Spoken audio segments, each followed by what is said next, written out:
High students, welcome to learning. আমাদের যে human digestive system ওই চ্যাপ্টারটা কমপ্লিট হয়েছে। প্রথমে থিওরি ক্লাস, তারপরে তার যে এমসিকিউগুলো হচ্ছিল, আজকে তার নেক্সট ক্লাস। তো যারা থিওরিগুলো দেখোনি তাদেরকে অবশ্যই বলবো যে তোমরা একবার থিওরিগুলো দেখে নাও, তাহলে শর্ট কোশ্চেনগুলো যখন করবে নিজেরা রিলেট করতে পারবে যে হ্যাঁ ওই চ্যাপ্টারে ওই পড়ানো হয়েছিল। তো একটা চ্যাপ্টারে তো সব কমপ্লিট ভাবে পড়ানো সম্ভব নয়, কেন তাহলে পুরো 10 ঘন্টা লেগে যাবে একটা চ্যাপ্টার ঠিকঠাক ভাবে ভালো করে পড়াতে। ওভারঅল ওখানটায় যেটুকুনি দেয়া আছে 4টে পার্টে, তো এনাফ, এইচএস স্টুডেন্টের জন্য এনাফ। এবার এই সঙ্গে সঙ্গে এমসিকিউ গুলো করাচ্ছি, তার সাথে কি হচ্ছে নতুন অনেক ইনফরমেশন তোমাদের অ্যাড হয়ে যাবে। তো ক্লাসগুলো তোমরা অবশ্যই করো।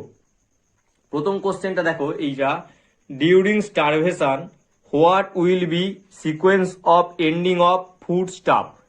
তো বলতে চাইছি আমরা যখন স্টারভেশনে যাই, কেউ ধরো স্টারভেশনে গেছে, তাহলে তার শরীরে যে খাবারগুলো স্টোর আছে সেটা কিভাবে শেষ হবে। তো যখনই সে স্টারভেশন পিরিয়ডে যাবে তখনই তার বডিতে যে স্টোর হয়ে আছে যে খাবারগুলো সেগুলো খরচা হতে শুরু করবে। তখন দেখতে হবে যে কোন খাবারটা আগে খরচ হয়। সেই রেশিও যদি দেখা যায়, প্রথমে খরচ হবে কি আমাদের কার্বোহাইড্রেট, যেটা লিভারে অ্যাজ এ গ্লাইকোজেন স্টোর আছে। তো প্রথমে ব্রেকডাউন হতে থাকবে ওই গ্লাইকোজেনগুলো। গ্লাইকোজেন শেষ হয়ে গেছে, অথচ সে স্টারভেশনে আছে, খাবার খাচ্ছে না, বাইরে থেকে কোনো খাবার ইনটেক করছে না। তখন তার ফ্যাটগুলো ধীরে ধীরে অ্যাডিপোজ টিস্যুতে যে ফ্যাটগুলো আছে সেগুলো ব্রেকডাউন করতে শুরু করবে। তাও যদি সে না খাবার খায়, আরো ওয়েট করছে, কোনো একটা রিজনের জন্য যে স্টারভেশনে গেছে আর কি, তো তখন তার শরীরের প্রোটিন ব্রেকডাউন হতে শুরু করবে। আর যেই প্রোটিন ব্রেকডাউন হতে শুরু করবে তখনই তার কিন্তু ইন্টারনাল অর্গানগুলো ড্যামেজ হতে শুরু করবে।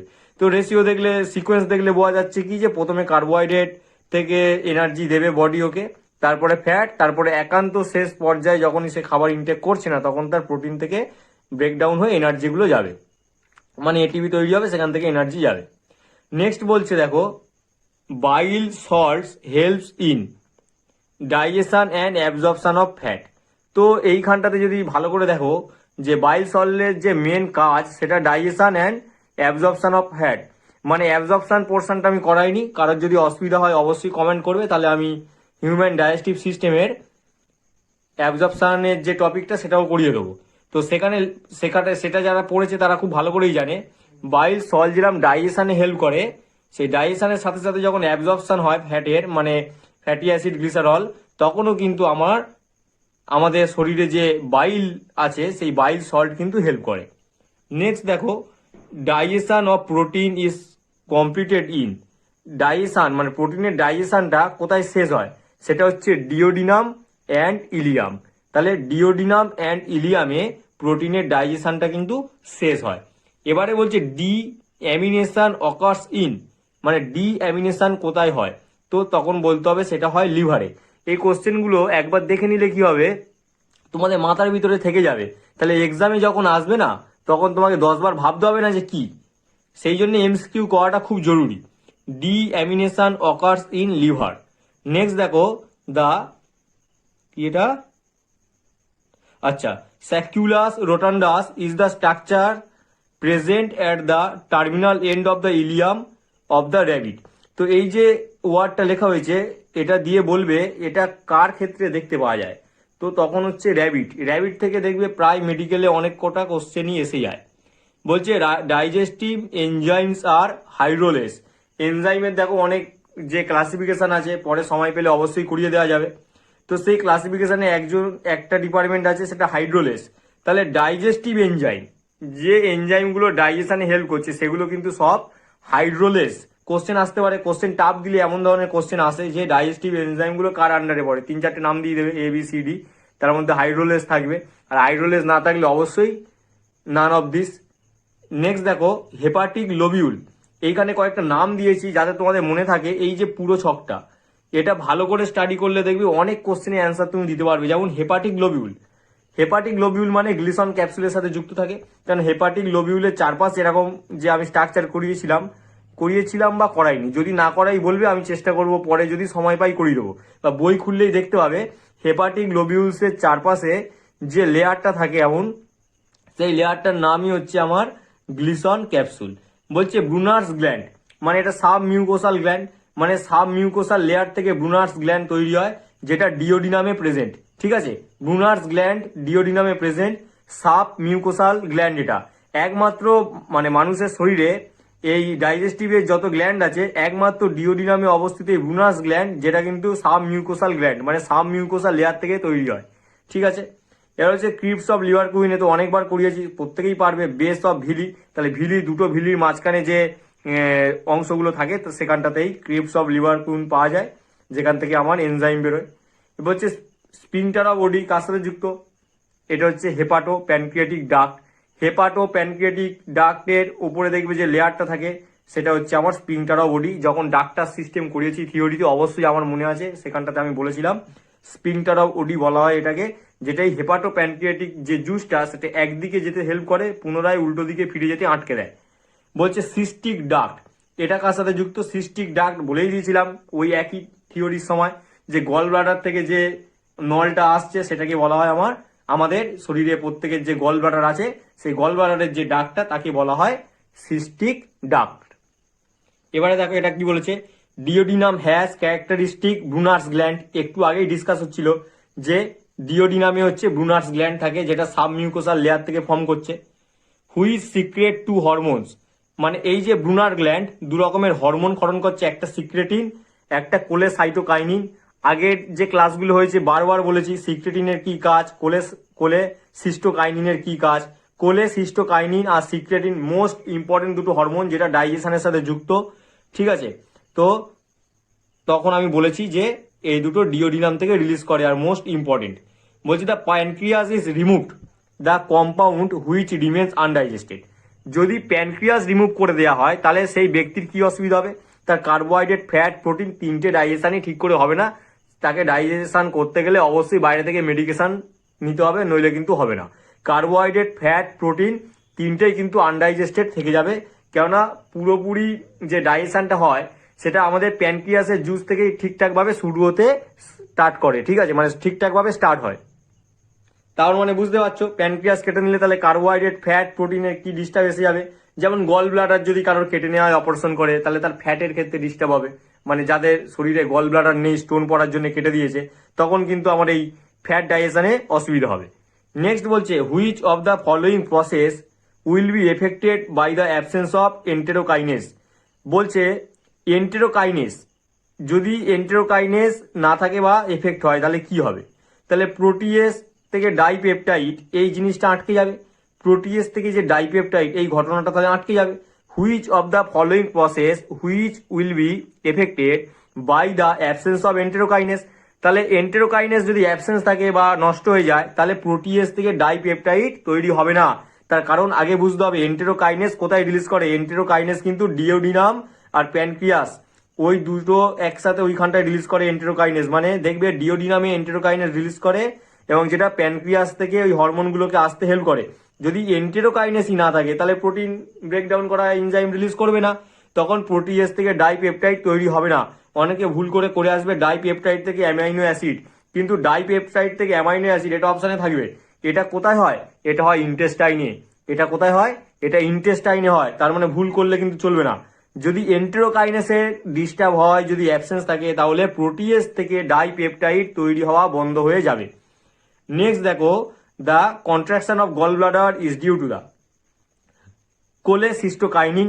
এক্ষুনি বলছিলাম সিক্রেটিন আর কোলেসিস্টোকাইনিন আমাদের ডাইজেস্টিভ এনজাইম, আমাদের ডাইজেস্টিভ হরমোন, যেটা ডাইজেস্টিভ এনজাইম রিলিজ করতে হেল্প করে। তার কাজ কি? কোলেসিস্টোকাইনিন গল ব্লাডার থেকে বাইল জুস রিলিজ হতে হেল্প করে। এবার এটা বলছি দেখো, এটা অ্যাঞ্জিওটেনসিনোজেন। আচ্ছা, angiotensinogen is a protein produced and secreted by liver cell. তাহলে এটা এক রকমের প্রোটিন যেটা লিভার সেল থেকে কি হয়? সিক্রেটেড হয়। নেক্সট ইম্পর্টেন্ট কোশ্চেনটা একবার দেখে নাও, the vitamin synthesised by bacteria is. যদি বলা হয় ব্যাকটেরিয়া থেকে সিনথেসাইজ হয় একটা ভিটামিনের নাম বলো, তখন তোমাকে লিখতে হবে ভিটামিন কে। ভিটামিন কে, তাহলে সেটা সিনথেসাইজড বাই ব্যাকটেরিয়া। আর ভিটামিন কে কি করে? আমাদের রক্ত জমাট বাঁধতে হেল্প করে। ভিটামিন কে এর অভাবে কিন্তু ওই জিনিসটা ঠিকঠাকভাবে হবে না। তো এইগুলো ইম্পর্টেন্ট কোশ্চেন, এইগুলো তোমরা খাতায় নোট ডাউন করে নিও। নেক্সটটা দেখে নাও, vitamin D synthesised in skin by the action of sunlight on 7 hydroxy cholesterol. 7 hydroxy cholesterol থেকেই কিন্তু ভিটামিন ডি তৈরি হবে, ভিটামিন ডি তৈরি হবে যখন সেখানে সূর্যের আলো এসে পড়বে। তাহলে vitamin D synthesised in the skin by the action of sunlight on 7 hydroxy cholesterol. Next দেখো, vitamin B 12 is available to ruminant by microorganism in caecum. তাহলে ভিটামিন বি 12 কোথায় অ্যাভেলেবেল থাকে? সেটা হচ্ছে রুমিনেন্টসে থাকে by microorganism in caecum. Next বলছে in the homeostatic control of blood sugar level which organ function respectively as modulator and effector. কে help করে? সেটা হচ্ছে liver and islets of Langerhans. সকলেই জানো যে ব্লাড সুগার কি করে কন্ট্রোল হয়? লিভারে এসে কি হয়, আমাদের গ্লুকোজগুলো স্টোর হয়, আর সেটা স্টোর করতে কে হেল্প করে? সেটা হচ্ছে আইলেটস অফ ল্যাঙ্গারহ্যান্সের যে বিটা সেল আছে, সেই বিটা সেল থেকে যে ইনসুলিন হরমোন রিলিজ করে, সেইটাই কি হয়, প্যানক্রিয়াস থেকে আমাদের লিভারে এসে পৌঁছয় এবং সেখানটায় গ্লুকোজটা স্টোর হতে হেল্প করে। সেই জন্য বলেছে যে in the homeostatic control of blood sugar level which organ function respectively as modulator and effector. তাহলে মডিউলেটর কে? লিভার, আর এফেক্টর কি? আমার আইলেটস অফ ল্যাঙ্গারহ্যান্স। বলছে the main function of lacteal. ল্যাকটিয়ালের মেন ফাংশন কি? বলছে lacteal in the small intestine is the absorption of fatty acid and glycerol. Lacteal কোনটা? সকলেই জানো, সেভিলির ভিতরে থাকে। সেই যে ল্যাকটিয়ালস বলা হয়ে থাকে, the main function of the lacteal in the small intestine is the absorption of fatty acid and glycerol. তাহলে ল্যাকটিয়ালের প্রধান কাজ আমার ফ্যাটি অ্যাসিড এবং গ্লিসারলকে অ্যাবজর্ব করতে হেল্প করে। নেক্সট বলছে the digestive enzyme that is not found in human pancreatic juice. বলছে কোন ডাইজেস্টিভ এনজাইমটা প্যানক্রিয়াটিক জুসে থাকে না? নিউক্লিয়াস যদি দেখা যায় থাকে, ট্রিপসিন থাকে, লাইপেস থাকে, কিন্তু নিউক্লিওসাইডেস থাকে না। নিউক্লিওসাইডেস বেরোয় কিন্তু আমাদের প্রত্যেকের কোথা থেকে বেরোয়? সেটা আমাদের বেরোয় স্মল ইন্টেস্টাইনের যে জুস থাকে সেখান থেকে বেরোয়। এখানে বলছে প্যানক্রিয়াটিক জুস, তাহলে প্যানক্রিয়াটিক জুসে থাকে না নিউক্লিওসাইডেস। কেন? স্মল ইন্টেস্টাইনের নিজের যে হরমোন আমাদের এনজাইম আছে সেখান থেকে নিউক্লিওসাইডেস বেরোয়। এবারে বলছে নিউক্লিওসাইডেস কি হয়? Enzyme of small intestine. এই তো এখানেও দিয়ে দিয়েছি যে নিউক্লিওসাইডেস হলো এনজাইম অফ স্মল ইন্টেস্টাইন। তো ভালো করে না যখন এই চ্যাপ্টারটা পড়তে হবে, প্রত্যেকটা এনজাইম কোনটা কোন ডিপার্টমেন্ট থেকে বেরোচ্ছে সেটা জানাটা খুব জরুরি। এগুলো হয়তো স্কুলের কোশ্চেনে আসবে না, কিন্তু যদি একটু হাই লেভেলে যায়, কোনো মেডিকেল বা নার্সিং লেভেলে যায়, মানে যেগুলো টপ লেভেলে আছে ভালো কলেজে ভর্তি হওয়ার জন্য, তখন কোশ্চেন কিন্তু এমন ঘুরিয়ে ঘুরিয়েই দেবে। এবং একদম যদি বেস সে না জানে, বেসিক জিনিস যদি ভালো করে রেডি না হয়, আর এই ক্লাস 9, 10, 11, 12 মানে এই 4টে বছর সেই জন্য খুবই ভাইটাল এই বেসটা কিন্তু রেডি করার জন্য। তাহলে বেস যদি রেডি থাকে তবেই গিয়ে ধরো, দেখো যারা নিট পাস করছে এমন কেউ নয় যে সব সুপার হিউম্যান। অনেকে এইচএস দেওয়ার পরে শুরু করে, অনেকে এইচএস চলাকালীন শুরু করে। যদি 9, 10, 11, 12 এই 4টে বছর ভালো করে তার বেস রেডি থাকে, আমি গ্যারান্টি দিচ্ছি সে রানিং ইয়ারেই পেয়ে যাওয়ার সম্ভাবনা আছে। তার কারণ কি, 9, 10-এ যেগুলো করানো হয় 11, 12-এ সেটাকে আরেকটু হাই লেভেল অব্দি করানো হয়। যদি সে 9, 10, 11, 12 থেকে ধীরে ধীরে এইগুলোর সাথে অ্যাডাপ্ট হতে থাকে না, তাহলে কি হবে, পরবর্তীকালে তার হেল্প হবে। নেক্সট কোশ্চেন দেখো, the epithelial cells lining the stomach of vertebrates is protected from damage by HCl because. বলছে এইচসিএল যদি বেরোয়, যেটা 1.8 pH, সেটা তো আমাদের যে স্টোম্যাক আছে তার লেয়ারটাকে ড্যামেজ করতে পারবে, কিন্তু ড্যামেজ কেন হয় না? কোশ্চেন আসে কেন হয় না? The epithelial cells are covered with a mucus secretion. তো পুরো মিউকাস সিক্রেশন থাকে, ঠিক আছে। মিউকাস কি করে, পুরো লেয়ারটার উপরে জমা থাকে। এর ফলে কি হয়, এইচসিএল পুরো লেয়ার লেভেল পর্যন্ত যেতে পারে না এবং ড্যামেজ করতে পারে না। বলছে hardest part in animal body is, সেটা হচ্ছে এনামেল। আগেও বলেছিলাম হার্ডেস্ট পার্ট এনামেল। এনামেল কে তৈরি করে? অ্যামনিওব্লাস্ট, ঠিক আছে। ওডন্টোব্লাস্ট কি করে? ডেন্টিন। তো এগুলো সবই জানতে হবে। বলছে in horse, rabbit, hares the cellulose get digested in caecum. সকলেই জানে আমাদের সিকামে তো ডাইজেশন হচ্ছে না, ওদের সিকামের ক্ষেত্রে সেলুলোজ গুলো ডাইজেশন হয়। Pulp cavity of teeth is line by odontoblast. এটা কিন্তু ভেরি ভেরি ইম্পর্টেন্ট। তার কারণ কি, পাল ক্যাভিটির চারপাশে কে থাকে? পাল ক্যাভিটির চারপাশে আমাদের থাকে ডেন্টিন। এনামেল তো উপরে থাকে, তারপরে ডেন্টিন থাকে। তাহলে পাল ক্যাভিটির চারপাশে ডেন্টিন থাকে, তাহলে ডেন্টিন গুলোকে কে রিলিজ করতে হেল্প করছে, মানে সিক্রেশন কে করছে? ওডন্টোব্লাস্ট। কোশ্চেন কতটা লেভেল অব্দি যেতে পারে তাহলে একবার ভেবে দেখো, যে pulp cavity of teeth is line by odontoblast. Next দেখো, the digestion of starch by amylase is completed in. তাহলে অ্যামাইলেস মানে স্টার্চের ডাইজেশন কোথায় শেষ হবে, সেটা হবে ডিওডিনাম। কোথায় শুরু হয়েছিল, সেটা হচ্ছে আমাদের বাক্কাল ক্যাভিটিতে স্টার্ট হয়েছিল, মল্টোস পর্যন্ত হয়েছিল, তারপরে সেটা ডিওডিনামে এসে শেষ হবে। এবারে আসছে নেক্সট দেখো, bile salt, sodium glycocholate and টিউরোকলেট, এই দুটো এক্সাম্পল দেওয়া আছে, তোমরা একবার দেখে নাও বা লিখে নিও। বলছে which one of the following is antioxidant vitamin. অপশানে একটাই ছিল, আমি তিনটেই দিয়ে দিয়েছি, ভিটামিন সি, ই আর এ।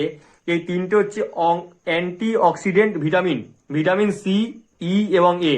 তাহলে ভিটামিন সি, ই এবং এ হচ্ছে আমার অ্যান্টি অক্সিডেন্ট ভিটামিন। নেক্সট দেখো, which one of the following element is essential for, দুবার ফর হয়ে গেছে, which one of the following element is essential for the life of animal and not for plant. মানে কোন এলিমেন্টটা মানুষের ক্ষেত্রে বা প্রাণীদের ক্ষেত্রে হেল্প করে কিন্তু সেটা কোনো উদ্ভিদের ক্ষেত্রে কাজে লাগে না, সেটা হচ্ছে আমার আয়োডিন। ক্যালসিয়াম, ফসফরাস, পটাশিয়াম সবই প্ল্যান্টে লাগে, কিন্তু আয়োডিন কিন্তু অনলি মানুষের ক্ষেত্রে লাগে থাইরক্সিন হরমোন রিলিজের জন্য, এটা কিন্তু উদ্ভিদের ক্ষেত্রে লাগে না। তো আজকে ক্লাসে প্রায় 25 কোশ্চেনের মতো আমি ডিসকাস করে দিলাম। তোমরা প্রত্যেকটা কোশ্চেন বারবার শোনো, 2-3 বার শোনো, নিজে পারলে খাতায় লিখে রাখো, তাহলে দেখতে হবে একটা চ্যাপ্টার সম্পর্কে তোমার নলেজ অনেকটাই গ্রো করে যাবে। এমনটা নয় যে স্যার তোমাকে সব করিয়ে দেবে, তোমাকে নিজেকেও কিছুটা শিখতে হবে। তো কিছু থিওরি ক্লাস করিয়েছি, সেটা একবার রিভাইজ করো, প্লাস শর্ট কোশ্চেনগুলো করো, বইটা একবার রিভাইজ করো, দেখবে ডাইজেশন সম্পর্কে তোমার পুরো ধারণাই চেঞ্জ হয়ে যাবে, একদম ক্লিয়ার কাট তুমি বুঝে যাবে যে ডাইজেস্টিভ সিস্টেম বলতে কি বোঝায়। এবারে অসুবিধা হলে তারপরে তো দেখাই যাবে যে কি করা যায়। তো ক্লাস কেমন লাগলো অবশ্যই আমাকে কিন্তু কমেন্ট করে জানিও।